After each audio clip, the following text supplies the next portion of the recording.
Like, I'm gonna be honest with you, this is a funny video for me. Because my last video was about the Anthony Richardson situation with the coach. Like, just talking about a poverty franchise and just how they handled that situation terribly. And y'all saw what Anthony Richardson did this week. Did last week.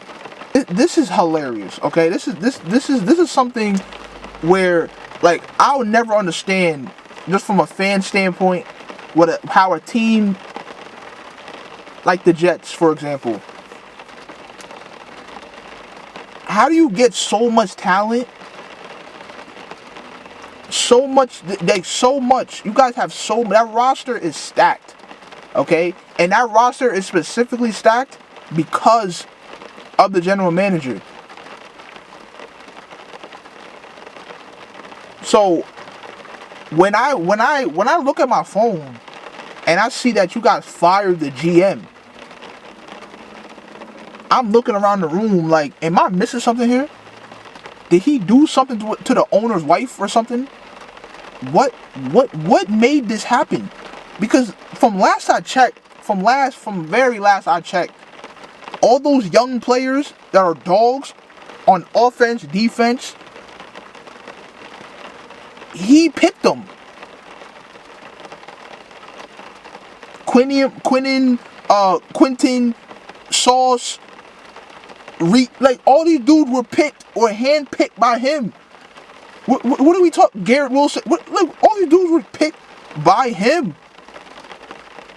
And somehow he gets blamed for this? He gets blamed for Aaron Rodgers playing like absolute garbage? He got Davante Adams, for God's sake. He got Davante Adams. You have Garrett Wilson, Davante Adams, Allen Lazard on one team. And then Breece, I forgot about Breece. You got Breece Hall as well. And somehow, you guys want to fire that GM. You know what that is, right? You guys understand what that is, right? It's called a scapegoat, okay?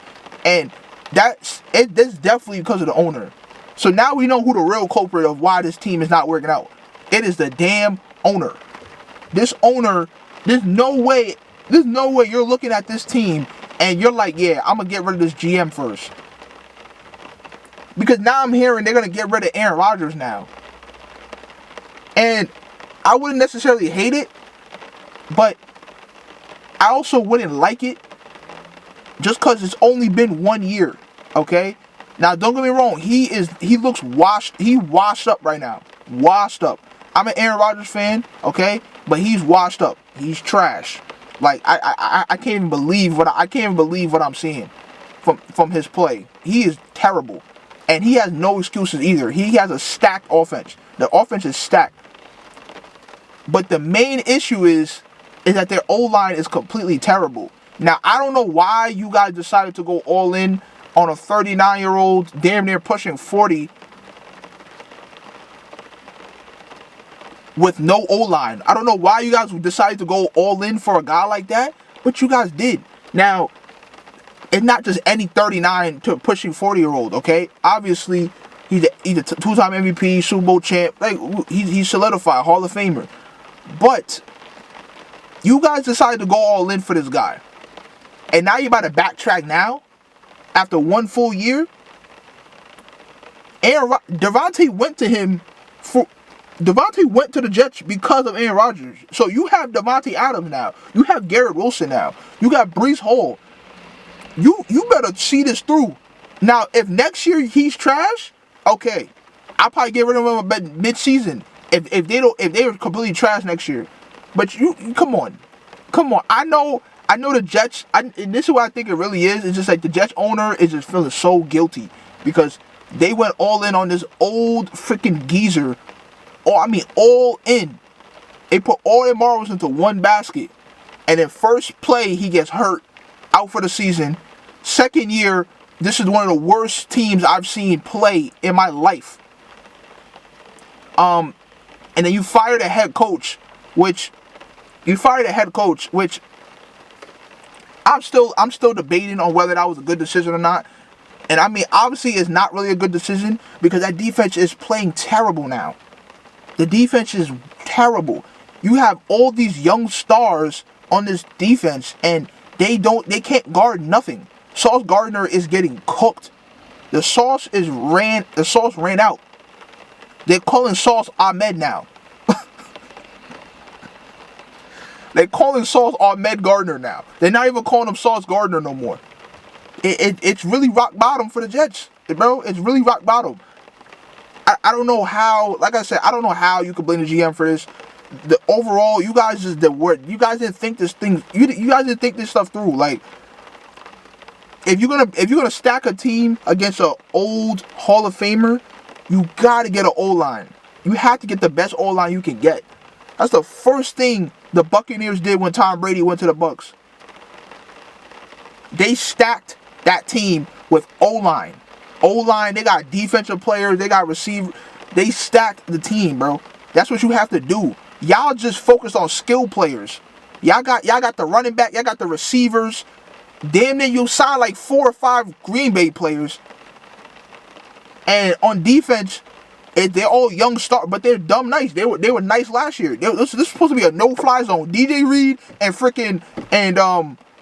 Sauce Gardner supposed to be a no-fly zone. That defensive line supposed to be one of the best pass rushers in the league. It don't look like none of that right now. They are getting fried. Their season is done. Their playoff chances is done. And let's put the cherry on top. You got the most notable superstar this season, where everybody was wondering what he was going to do. Where was he going to go? You got him in trade deadline, and he is even worse when he was on the Raiders. Gardner Minshew was throwing better balls to him, bro. You know how embarrassing that is? Now, Davante's saying that he don't care and that he don't regret his decision. He regrets his decision. Let's be honest here, okay? He regrets his decision. This is a terrible decision on his part. It looked like I was never a fan of this trade. Okay? I was never a fan of this trade. I'm gonna be honest with you. I just felt like Davante was just desperate. So he's like, okay, let's try this out. Now, I can make another video on that if you guys want me to, on how I feel about the Davante situation, but nah. I mean, just like, yeah, the Jets are a poverty franchise. This would be no. You guys should not be surprised, okay?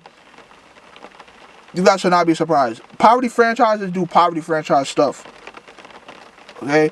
Until out of nowhere, they decide to sign the right management, and the owners decide to stop trying to include them non-sport knowing selves out of it. When the owners leave themselves out of it, somehow those organizations look pretty damn good. But and I'm not gonna say this for every owner, okay? Some owners actually know football and they know what they're doing. But some of these owners are just billionaires. You just have a lot of money. A lot of money. That's it. You guys are billionaires. You don't know football. And you guys are hiring football guys, but you're still running them. You're still overruling what they gotta say. But why are you hiring these guys for? Now, Robert Saleh, okay, the firing for him, like I said, it was completely just debatable. It just depends on how you look at it. I think offensively, he is irrelevant. Okay, and he shouldn't have been relevant, because he just cannot run a functional offense. But as defensively, he obviously is. He knows what he's doing. He knows what he's doing defensively. Now, when you hire a guy like Aaron Rodgers is a very dominant, like, personality. Some people might call it egotistical, but at the same time, he earned this. He earned this type of power, to where he can make decisions on like who he wants, who doesn't he want. He earned this. Okay, we can't take that away from him. He's a Hall of Famer. He's done what he had to do. Now, once you get a guy like Aaron Rodgers, okay, you can't have a guy like Robert Saleh. He's like a happy, outgoing. Aaron Rodgers is a complete opposite, bro. So they clashed, and the relationship just did not work out. But firing him I just think like it's just completely drastic because he's a player's coach, okay? And those players know him. They don't know Nathaniel Hackett. They're not cool with Nathaniel Hackett. Nathaniel Hackett is cool with Aaron Rodgers. That's it. And I don't know who the interim head coach is, but bro, this is not Robert Saleh.